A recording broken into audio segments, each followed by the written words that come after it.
Dragi gledalke in gledalci, smo v župnišču v Zgornjih Gorjah. Z menoj je župnik Matej Pavlič, sicer doktor cerkvenega prava, a sem prav dejal? Tako, drži. Sicer pa ste bili tudi nekdanji tajnik kardinala Franca Rodeta, tudi tajnik nadškofa Toneta Stresa in tajnik Alojzija Urana. Drži tudi to? Tudi to drži. No.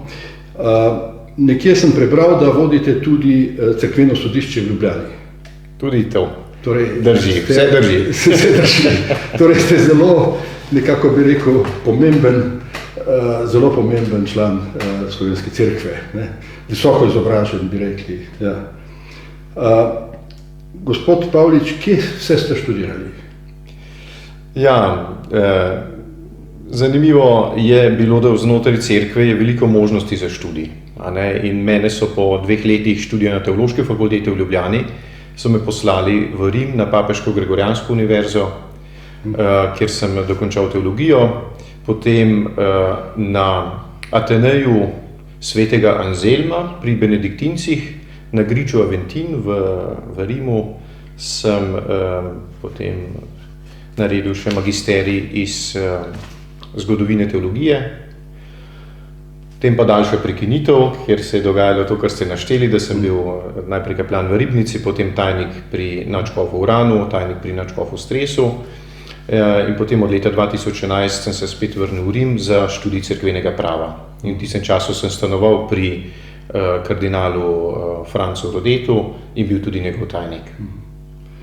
V Parizu niste študirali, ker namreč sem prebral, da je gospod Rode pa Stres so lazaristi, ki so običajno, koliko sem nekje prebral, študirali v Parizu. Vi niste, ne spadate v kakšen ta red? Ne, to ne. Vi niste recimo v nekem redu? Ne, sem škofijski duhovnik, kot se temu reče. No, in zdaj ste nekako pristali v Zgornjih Gorjah. Kako to? Ne vem, če sem povsem pristal, župniki se tudi prestavljamo. Veste, včasih so imeli tako imenovane nepremakljive župnike, ker po cerkvenem pravu se mora župnik sam odpovedati mestu župnikovanja. Ampak sedaj cerkveno pravo ne pozna več tega izraza, nismo več nepremakljivi župniki in je kar običajno, da se premikamo, tako ne bi rekel, da sem pristal. Je pa res, da sem si po študiju v Rimu 8 let, tudi pisanje doktorata, ki je bilo precej zahtevno, sem si zaželel tudi osebno spremembe. In ko me je nadškof Zore malo pobaral, kaj bi si želel po vrnitvi iz Rima, sem pa dejal, nekam na Gorenjsko bi pa vendarle šel, ker sem tudi sam Gorenjc iz Kranja doma in so me poslali v Gorje. Pa kako je priti recimo iz enega Rima, ki je takšno vele mesto, bi rekli, manjši kraj kot je Gorje? Kako to doživljate na osebni ravni namreč? Zelo zadovoljen sem s tem, zelo zadovoljen. Všeč mi je ta kontrast. Rimsko vele mesto, kot je, z vsemi kulturnimi znamenitostmi, ki jih Rim ima. Potem pa ta kontrast, tukaj pa to obilje, razkošje narave, ki nas tukaj obdaja. Kulture nekoliko manj, vsaj tako visoke kulture, kot je v Rimu, je pa razkošje narave in pravzaprav vstopnica, tudi vstopno mesto za naše Julijske Alpe, tudi gori so mi blizu. Tako da mi je bilo pri srcu in sem bil vesel, da sem prišel sem. Je pa tako, veste, pomislim na roman Alojza Rebule, Zeleno izgnanstvo. Ne vem, če ste brali, ampak govori o papežu Piju II., ki je bil tajnik avstrijskega vladarja, Habsburžana, kateri je bil nek Maksimilijan ali kateri. In je kot tak, še preden postal pape seveda, kot mlad človek, je pripotoval tudi v slovenske dežele, na Kranjsko. In Rebulov roman opisuje prav to obdobje Eneja Silvija Picolominija in njegovo izkušnjo Ljubljane in tako naprej. In poimenoval se skupaj zeleno izgnanstvo. Ampak razlika pa je, da jaz Gorine osebno ne doživljam nikakor kot izgnanstvo, ampak samo nekaj zeleno razkošje bi jaz ta svoj roman poimenoval. Ja, ampak kljub vsemu, vi ste visoko izobraženi, ne, iz doktor cerkvenega prava. Ne. Kako da niste šli v akademske kroge? Ne? A ste bili morda komu konkurenca?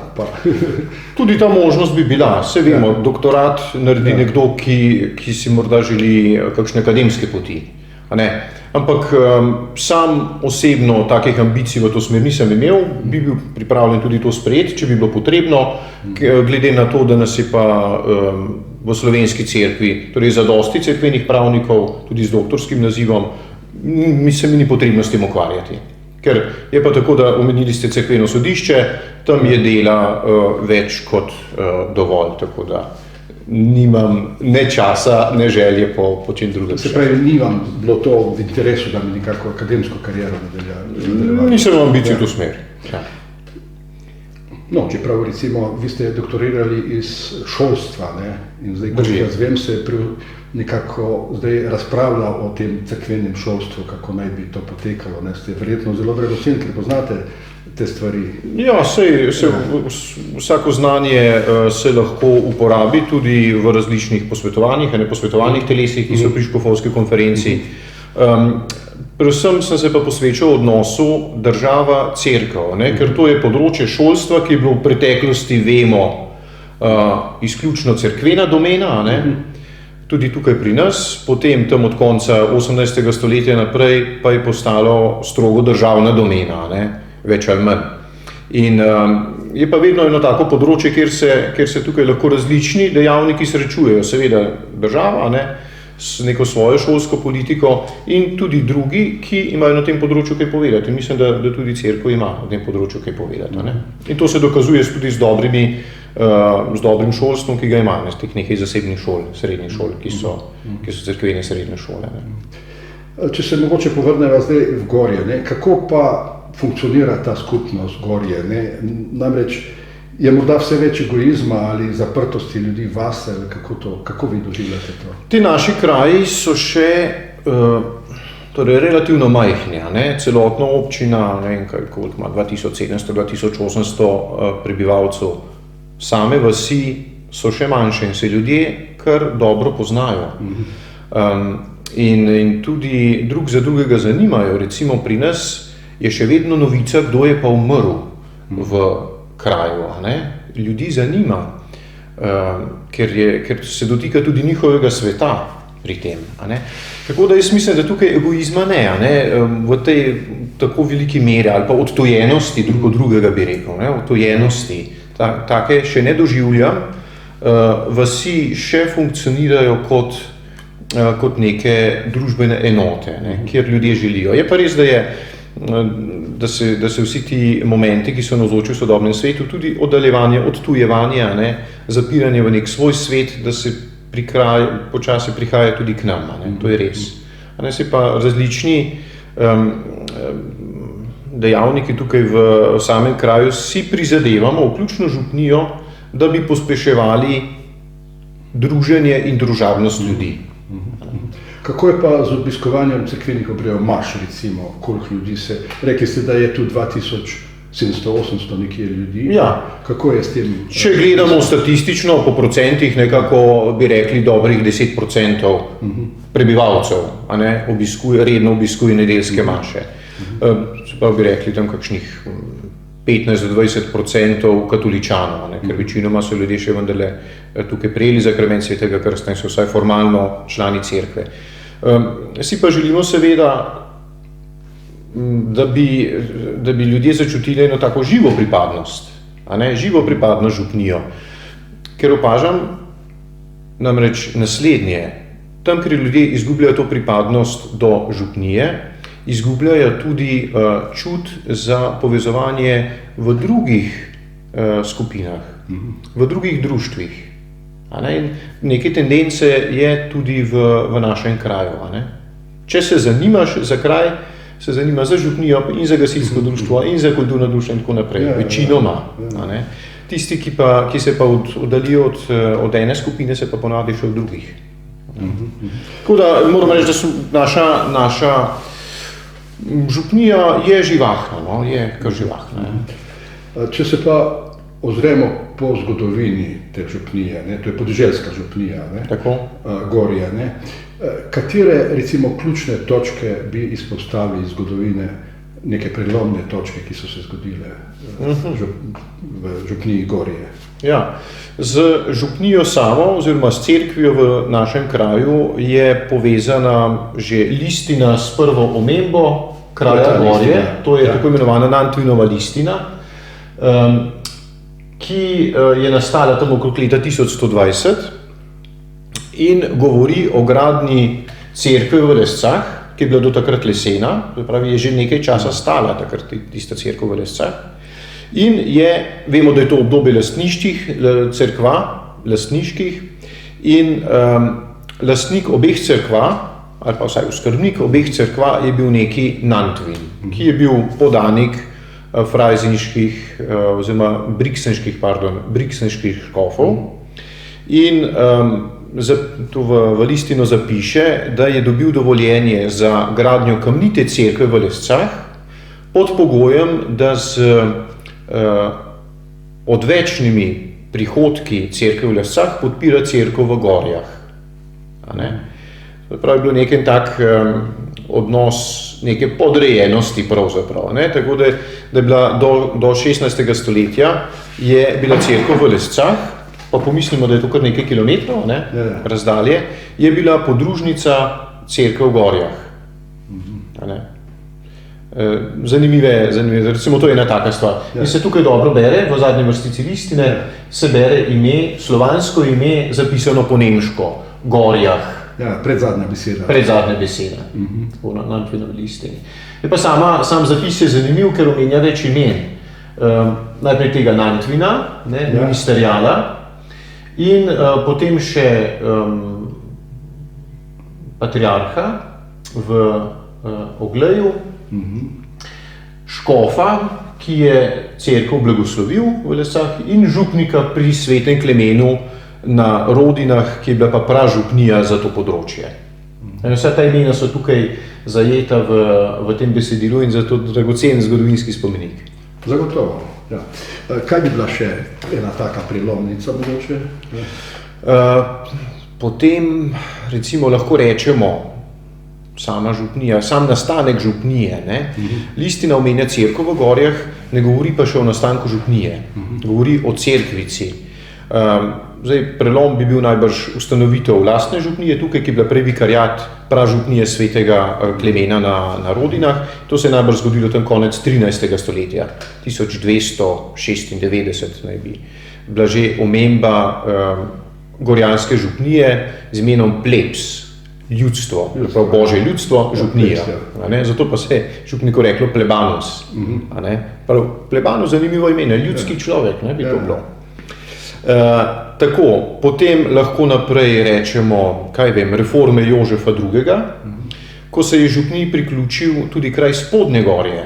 Zanimivo, da Spodnje Gorje, svojo podružnico Svetega Ožbolta, so bile podružnica Blejske župnije, župnije Svetega Martina v gradu, kot so rekli včasih. Potem 19. stoletje, gradnja tega župnišča, recimo 1869, a je še prej gradnja cerkve, bi rekli, ker zdajšnja podoba, baročna podoba cerkve in neoklasična podoba cerkve je iz 19. stoletja. Tako najstarejši zidovi, tudi z ohranjenimi fragmenti gotskih fresk, so pa iz okrog leta 1400.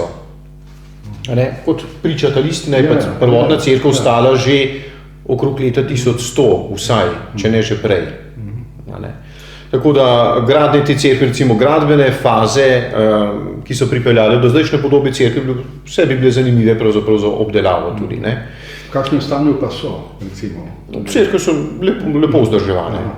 Lepo vzdrževane, vse so razglašene tudi za kulturni spomenik lokalnega pomena, prav da jih je tudi lokalna skupnost prepoznala kot pomemben del kulturne dediščine v našem kraju, če ne morda celo najpomembnejši. Ker morda ste opazili, kako je vsaj naša župnijska cerkev stoji na najbolj markantni točki kraja, a ne, in odločilno pravzaprav oblikuje podobo kraja, a ne, je predstavlja središče, okrog katerega se potem razprostirajo te naše terase, a ne, gorje, kar pomeni gor, ne, od tega polja okrog Bleda, pogled proti Pokljuki, a ne, in na teh terasah proti Pokljuki se razprostira naš kraj in cerkev je pa središče tega kraja. Ali mogoče še kakšna točka, ki bi jo tudi izpostavili?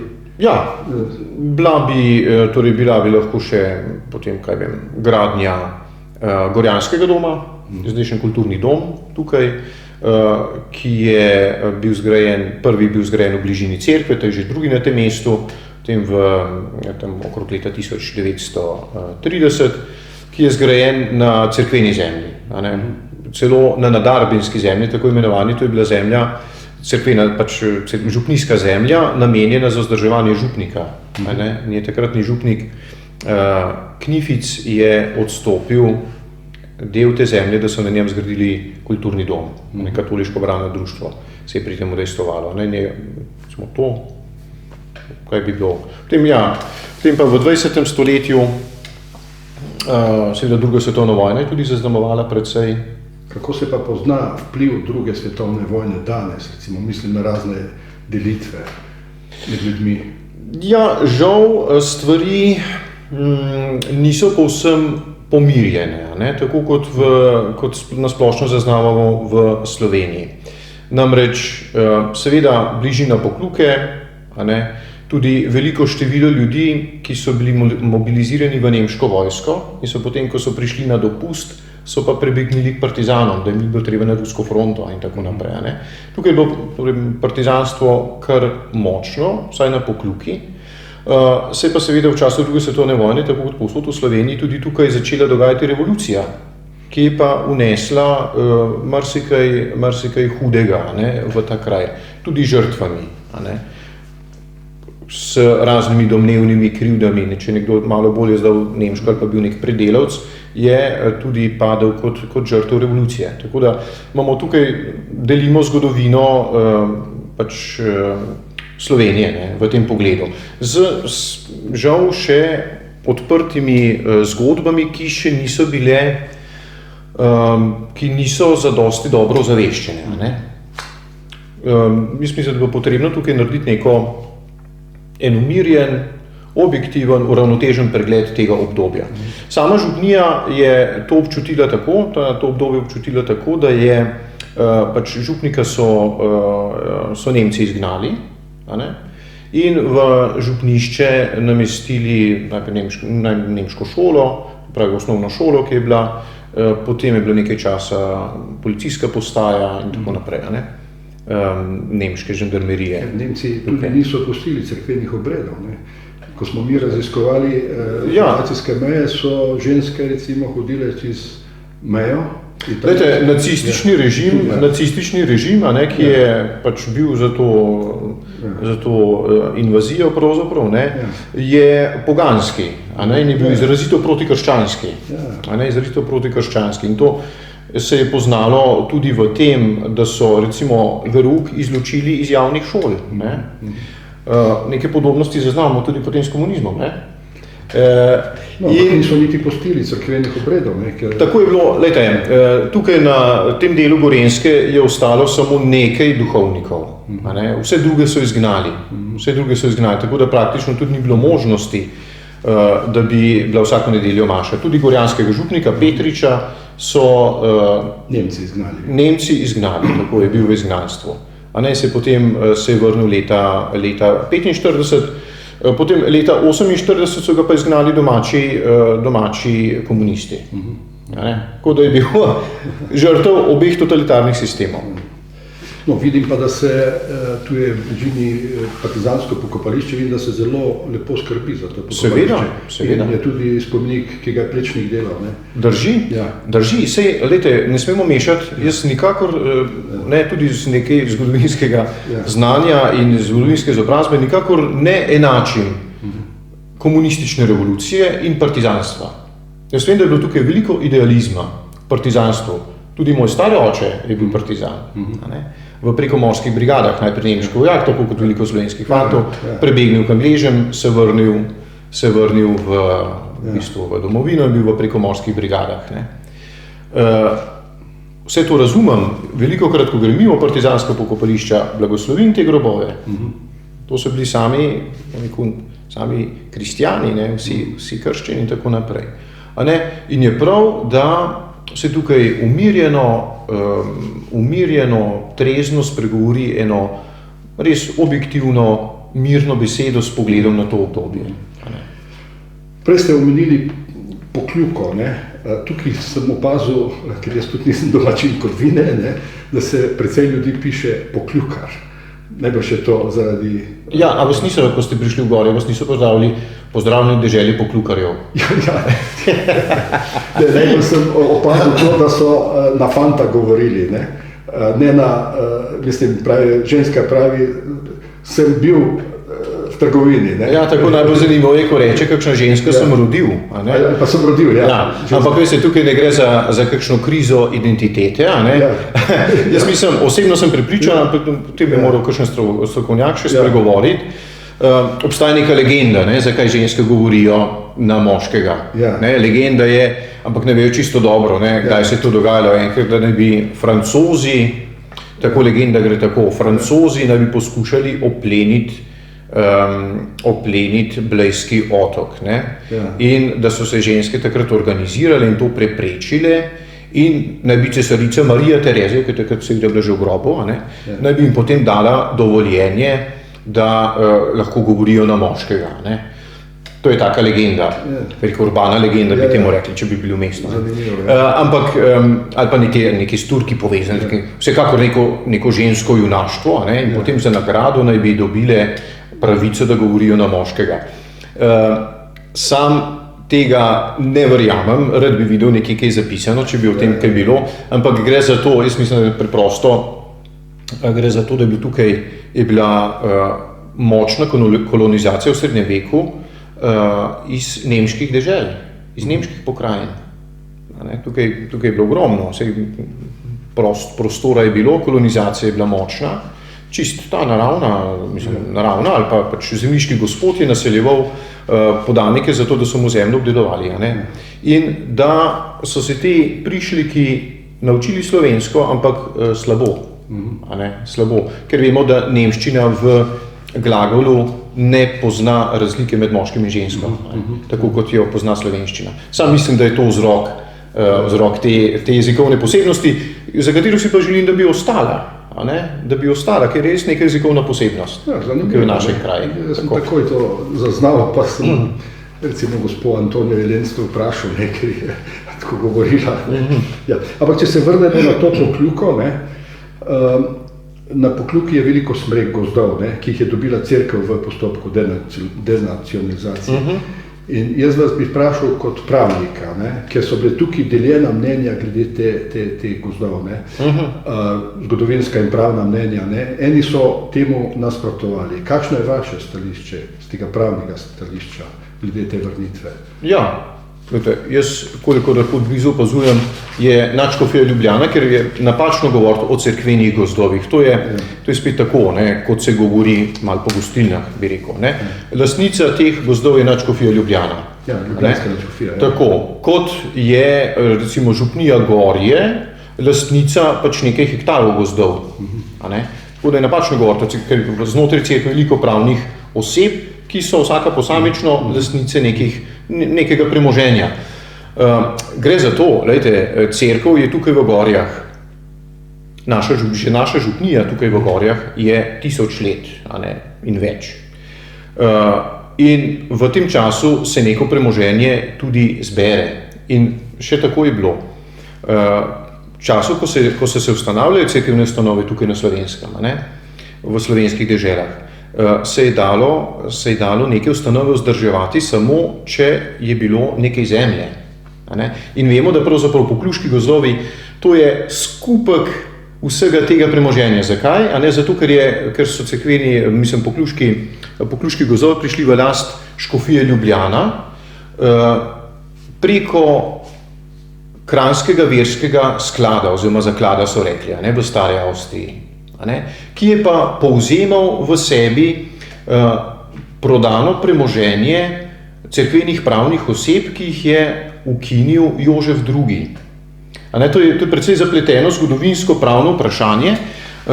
Ne gre za to, da bi, ampak Jožef II. Je ukinil recimo ta samostan, oni samostani, potem so vse to premoženje združili v kranjski verski zaklad, ki potem po neki kolobociji, to je dolga zgodba, nima smisla, da gremo v podrobnosti, je prišel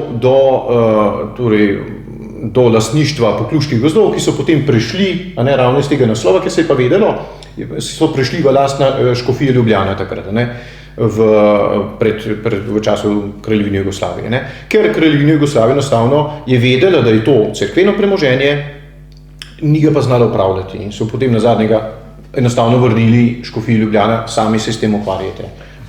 Je pa tako, se bo oba strinjala, ni težava, če nekdo premoženje ima. Težava je, kako ga uporablja in kam namenja dobiček. Zakaj se namenja prihodek tega premoženja.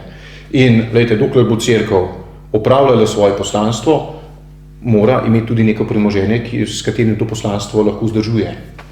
Ja, ampak ni to veliko premoženje ena velika skušnjava tudi za cerkev, ker s tem na nek način materialno postane neodvisna od vernikov, in kako to lahko vpliva potem na Ja, seveda, vse te nevarnosti. Ankete namreč kažejo, da se ljudje dosti distancirajo od cerkve. Cerkev po teh anketah nima ugleda, ampak to ne pomeni, da ljudje zapuščajo Boga, se pa distancirajo kot institucije. Meni bi bilo žal, če bi nekdo zaradi tega obrnil hrbet cerkvi, ki mislim, da svoje poslanstvo še opravlja, ampak o tem bi morali vprašati tukaj naše vernike v Gorjah.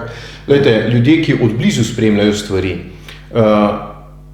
in so vključeni v življenje župnije, vidijo, da se delovanje župnije, kot je naša, pa delovanje drugih, vse večinoma so cerkvene organizacije večinoma sestavljene iz župnij, in te živijo, se financirajo pravzaprav iz različnih virov. Jaz vedno to zagovarjam, pač naša župnija nima velikega premoženja, zato smo odvisni več ali manj od darov vernikov pa kakšnih donatorjev, in od kakšnih subvencij, da lahko kaj naredimo, recimo obnavljamo župnijsko cerkev, kaj takega. In verniki to dobro vidijo. Če želimo imeti župnijo tukaj, bomo prispevali, ker naša župnija nima drugih prihodkov, veliko drugih prihodkov. Hvala Bogu, nadškofija Ljubljana ima nekaj prihodka iz upravljanja teh gozdov, pa pogledajte, kaj je bilo narejeno. Osnovna šola Lojzija Šuštarja. Sedaj se bo gradil materinski dom v Ljubljani. Ko so gradili skavtsko hišo, se je nekaj primaknilo in tako naprej. Težava ni v tem, če premoženje imaš, težava je, kako porabiš prihodek. Ljudje pa razumejo, da vsaka ustanova, tudi cerkvene ustanove, za svoje delovanje potrebuje neka sredstva. Ja, mislim, ljubljanska nadškofija, ste sami rekli, ima kar nekaj premoženja. Koliko sem informiran, a drži, da je bila nedavno izvršena neka vitizacija ljubljanski nadškofiji, pregled poslovanja, ali ste kaj seznanjeni s tem in kakšne so ugotovitve? Namreč vitizacija premoženja. Govorite o vizitaciji. Vizitacija je občasen pregled celotnega delovanja nadškofije. In ni pa še rezultatov, kolikor vem. Je bila izvedena, ni pa, mislim, da že po enem letu, odkar je bila zaključena, rezultatov še ni, tako da mislim, da kaj posebno urgentnega ne bo. Tukaj, To je bilo za ljubljansko nadškofijo namreč. Aha, bo držalo. No, bi šli še malo na to zadevo. V svetu divjajo grozljive vojne, Imamo zdaj grozljivosti v Gazi, med Palestinci in Izraelci, če omenim sam Ukrajino, Domačini so mi tu rekli, da ste sprejeli eno družino iz Ukrajine. Drži. Ja. Obeta se nam verjetno še kakšna vojna, ne, če vidimo napetosti med Izraelci in Iranom zdaj, ne, in to pomeni, da se bo ta begunska situacija še bolj radikalizirala. Ne. Kako vi gledate na ta problem begunstva, kajti pri nas se določene politične sile zelo sovražno obnašajo do beguncev, ne. In tudi recimo, jaz sem poslušal škofa Štumflah, ne, ki je bil zelo nastrojen proti... Govorite o Štumfu, ja. Pa nisem zaznal, da bi škofovska konferenca to obsodila, ne. Kakšno je vaše stališče do te ksenofobije, ki se razpihuje v Sloveniji? Glejte, vsi smo vedno znova potrebni spreobrnenja in jaz mislim, da Kristusovo sporočilo ima eno veliko mesto, morda danes še toliko bolj, ko se nam vse te krize, kot ste našteli, približujejo, pravzaprav nam začenjajo dihati za vratnik. Ker veste, vse to nasilje in vojne divjajo vedno. Ne, ampak to so tako imenovane skrite vojne, na katere se Evropa požvižga pravzaprav, ne, v Afriki in še povsod drugje. Ne. In morda nam je sedaj Evropejcem postalo jasno, pa da vendarle ne živimo tukaj v nekem edenskem vrtu, a ne, Evropa, nikakor ne. In tudi prihajanje ljudi od drugod, beguncev, migrantov, a ne, je znamenje tega, kako je svet postal povezan. Zdaj, to gre za izredno obširno problematiko, mislim, da tudi nimava časa, da bi se s tem ukvarjala. Gotovo, lejte, že v Stari zavezi je naročilo, ki ga Mojzes da, ne, sprejemaj vdovo, sirota in tujca in ga podpiraj. Ne. To so krhke skupine ljudi, ogrožene, vidimo, ne, to nezaslišano umiranje na begunskih poteh, ki se dogaja. Ampak problematika nenadzorovanega prihoda je pa dejansko izvir ksenofobije, ki ste jo vi omenili. Nenadzorovanega in potem vse problematike, ki je s tem povezana. Ne? Tako da ne smemo stvari poenostavljati. Seveda priskočiti ljudem na pomoč, tudi ljudem, ki so v stiski, ki so posebej tistim, ki so z vojnih območij. Tudi sam sem s tem namenom sprejel tukaj že več kot 2 leti gostim ukrajinsko družino, tukaj v župnišču, da je znamenje te solidarnosti s trpečimi ljudmi, ne, ki so padli v to kolesje vojne. Ampak kako se te migracije dogajajo, to je ključno. Migracije so vedno bile, to vemo v zgodovini, kako potekajo, kako jih regulirati, ker država pa ima pravico, oziroma neka skupnost ima pravico, vendar je določiti neka pravila, o tem sem prepričan, kako naj ljudje prihajajo. Do tega pa mislim, da ima vsaka državna skupnost pravico. Ne spominjam se prav dobro točnih besed škofa Štumfa, ampak mislim, da je njegovo sporočilo šlo v to smer. Torej, da je govoril o nenadzorovanem prihajanju ljudi. Ki pa je problem, se dejansko je povzročilo vso to krizo in dejansko podpihuje skrajno desnico v tem smislu. In po celi Evropi opazujemo porast skrajne desnice, prav zaradi tega. Vemo, stvari niso izolirane med seboj. Ja, jaz imam citat škofa tukaj, vam lahko rečem. Kam z nasilnimi migranti, se je vprašal, ne? Tako in brezpokojno tja, odkoder so prišli. In tako naprej, ne? Mislim, sprašujem se, ne, če nikomu tam podrejo hišo, vojna divja, otroci, vse to beži, ne? In zdaj razglasi take za ilegalne migrante. Ne posplošujmo. Lejte, jaz kot pravnik, vem, stvari je treba vedno gledati posamično, v detajlih je catch, če smem reči, v detajlih. Je res, eno so begunci z vojnih področij. Gotovo. Pa tudi ekološke imamo. Tudi ekološki begunci, seveda. Podnebne Tudi spremembe. to. Recimo razmere, ki so podobne neki taki krizi, kot je vojna. Ne? Gotovo, to bo treba diferencirati, to bo treba upoštevati. Je pa vprašanje, ne? Ima pa država pravico preveriti, s kakšnim razlogom je nekdo prišel. Vi pogledajte pa v zadnjem času, do kam je to pripeljalo. Nenadzorovane migracije, kam so pripeljale, da bodo sedaj Britanci prosilce za azil nameščali v Ruando. Ljudi, ki bodo vso to dolgo, bog ve koliko stotin tisočev kilometrov naredili do Britanije, jih bodo potem vrnili nazaj v Afriko, v Ruando. In verjetno niso šli od doma zato, ker ni bilo tako lepo doma. Seveda ne. Čez Sredozemsko morje, ki je postalo grobnica, tako rekoč. Seveda ne. Je pa vprašanje, poglejte, zakaj ljudje, zakaj njihov cilj Evropa? Zakaj je cilj zahodni svet? Jaz sem prepričan, zato ker je humus, iz katerega raste zahodni svet, je krščanski. To je spoštovanje človekovega dostojanstva, spoštovanje človeka. A ne? Ja. Zakaj je cilj zahodni svet?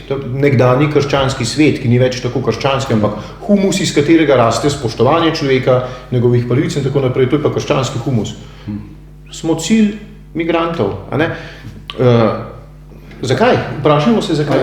Ali zato, tudi bi vas vprašal, ne prav zato, ali je zato vodstvo Rimokatoliške cerkve recimo nasprotovalo džamiji, ne? Tu so bile velike polemike, ne? Ali je danes ta odnos kaj spremenjen, ali... Glejte, v Švici so... mislim. V Švici so se odločili, da tam ne bo minaretov, da tam ne bo minaretov džamiji.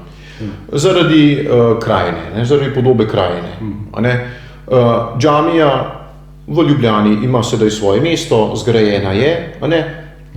Pred gradnjo bi se pa lahko vprašali, a minaret sodi v Ljubljano ali ne. Je pa res, da verske skupnosti imajo tukaj svobodo. Že do takrat je tudi muslimanska skupnost, s katero ima katoliška cerkev zelo dobre odnose.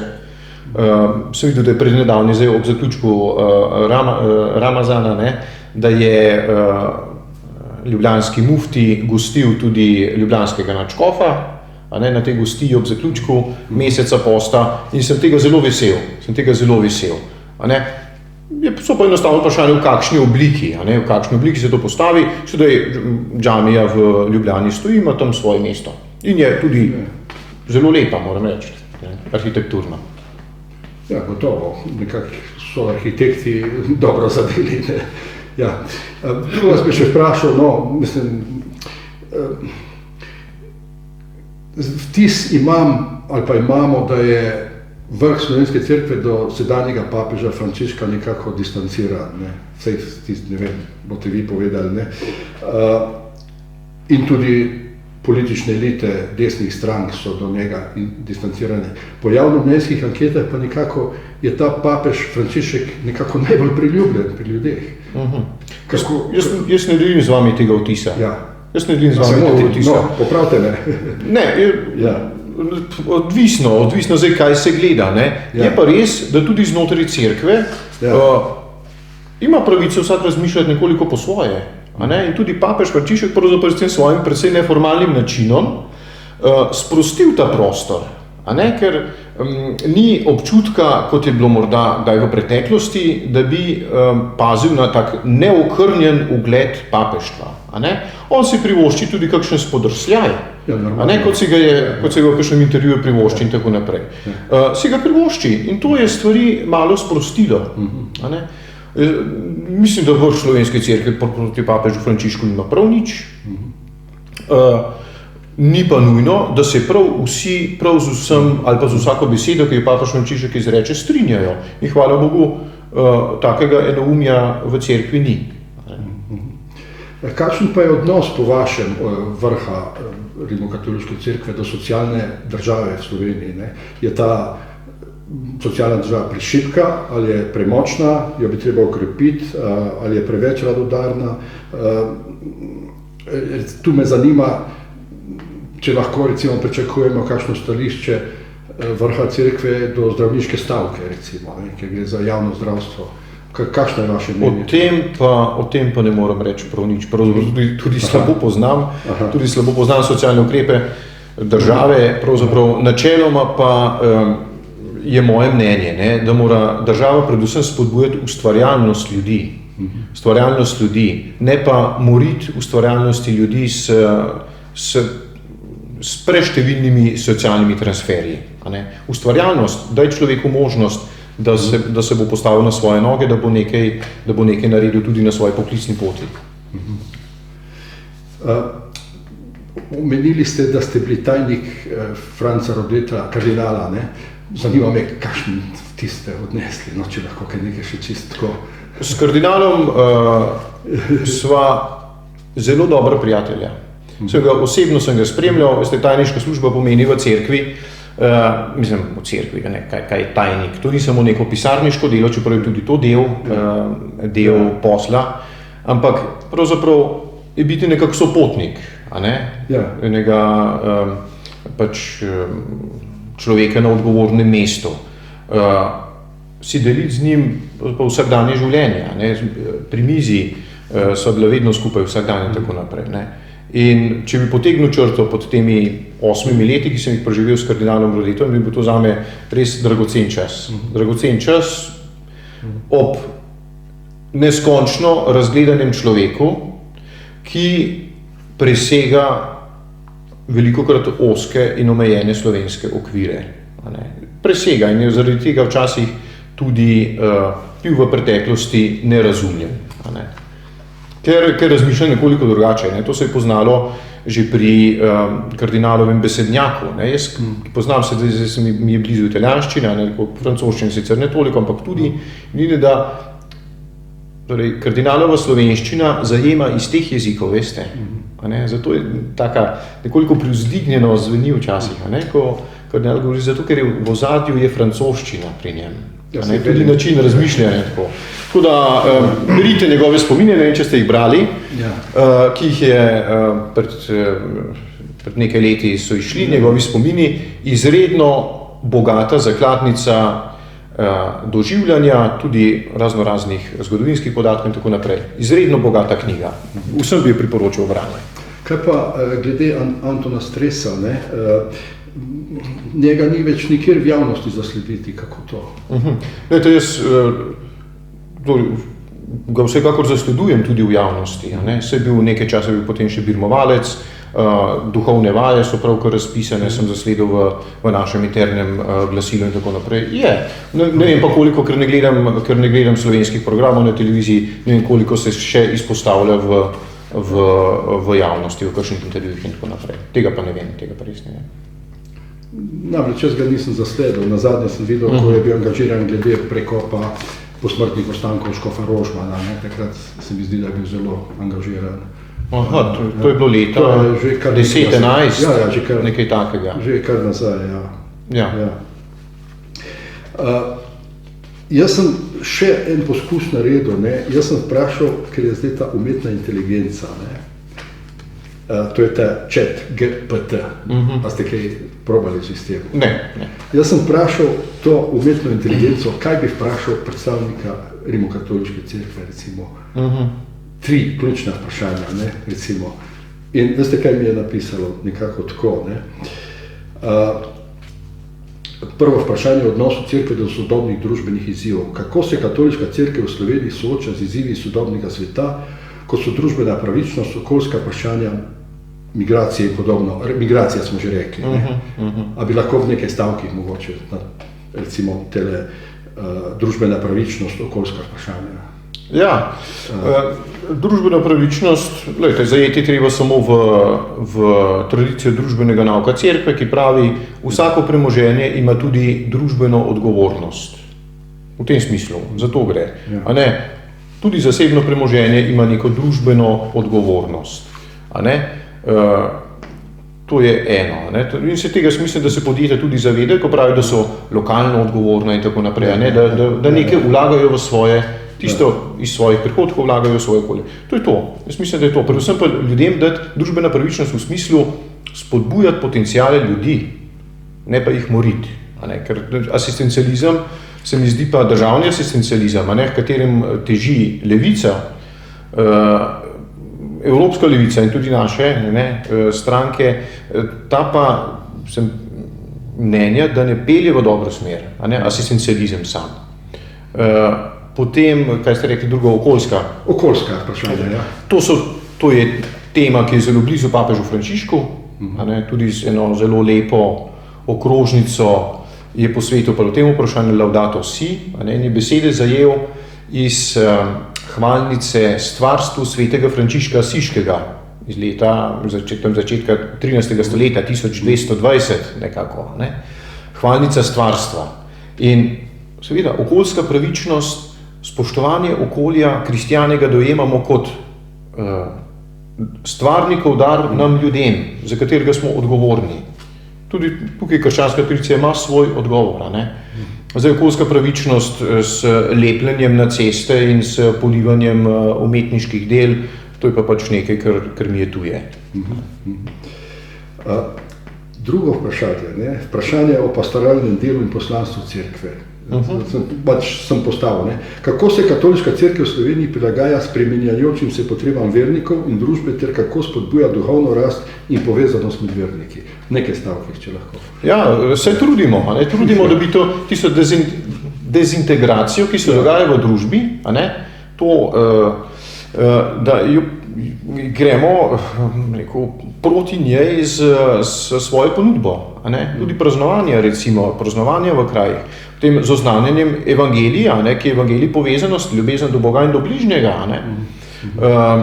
In predvsem pa iskanje enega duhovnega stika, notranjega stika s presežnim, kot ga imamo ohranjenega v Svetem pismu in v krščanski tradiciji. Zato, ker to se pravi bogatiti posameznika navznotraj in krepiti njegovo povezovanje navzven. Ker kaj pomeni cerkev, sama beseda cerkev, eklezija, po grško pomeni skupnost sklicanih, tisti, ki smo poklicani. Mi smo že v defaultu smo mi skupnost. Tako da jaz mislim, da cerkev ali pa verske skupnosti nasplošno, se smo že omenjali muslimane in tako naprej, so tukaj lahko velika pomoč sodobni družbi. Velika pomoč sodobni družbi, ki pa teži k tej osamljenosti ljudi. Tako da so pred nekaj leti sem zasledil v Veliki Britaniji, spet jo omenjamo, so zelo inovativni, so ustanovili ministrstvo za osamljene, ker je toliko osamljenih ljudi.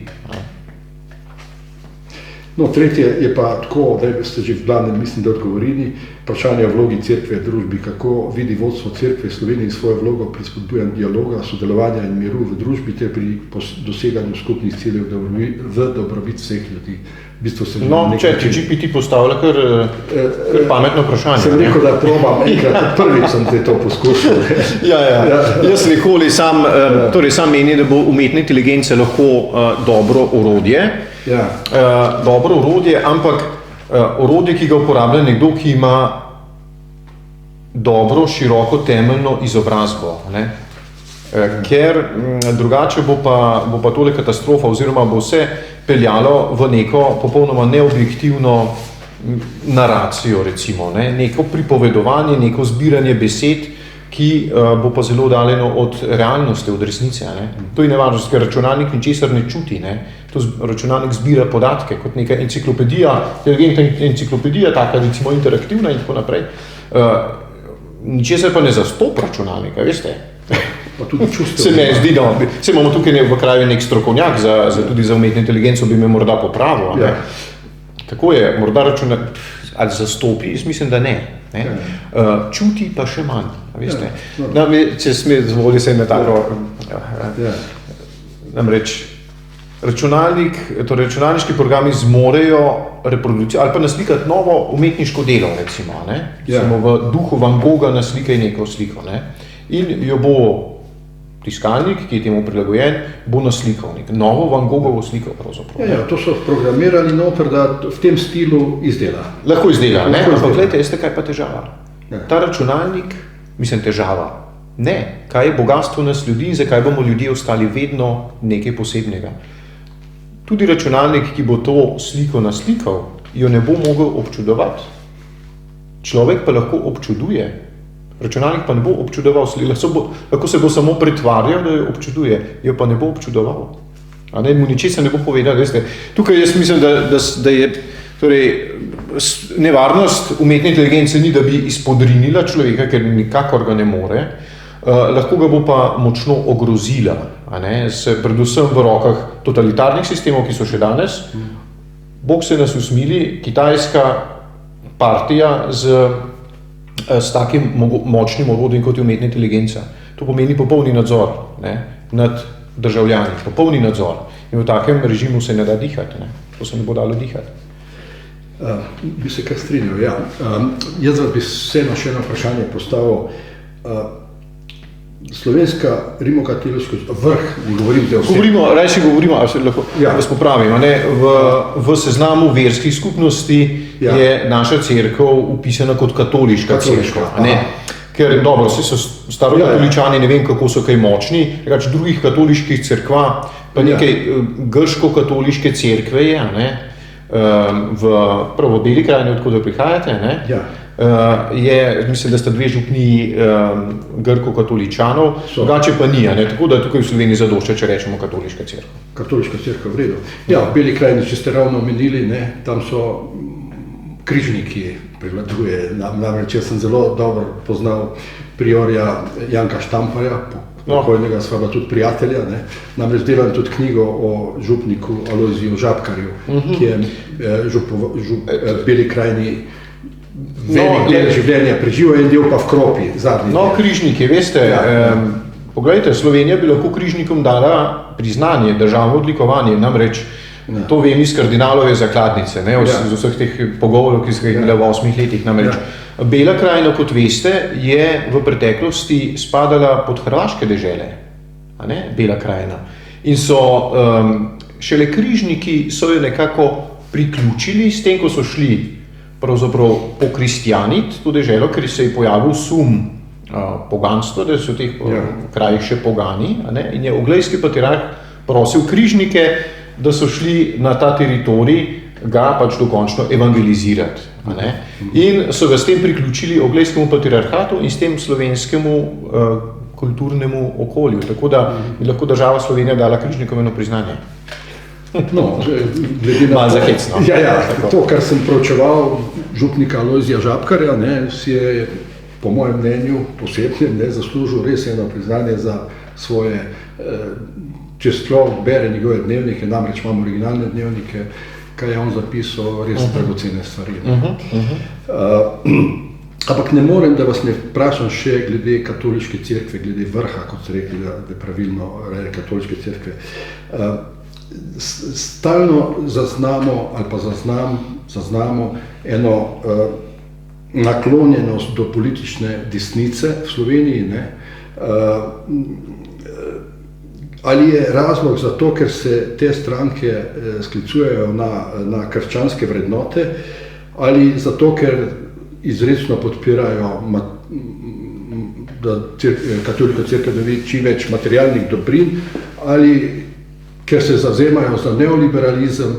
Ne vem, zakaj je tako, se čuti vsaj neka naklonjenost do teh političnih.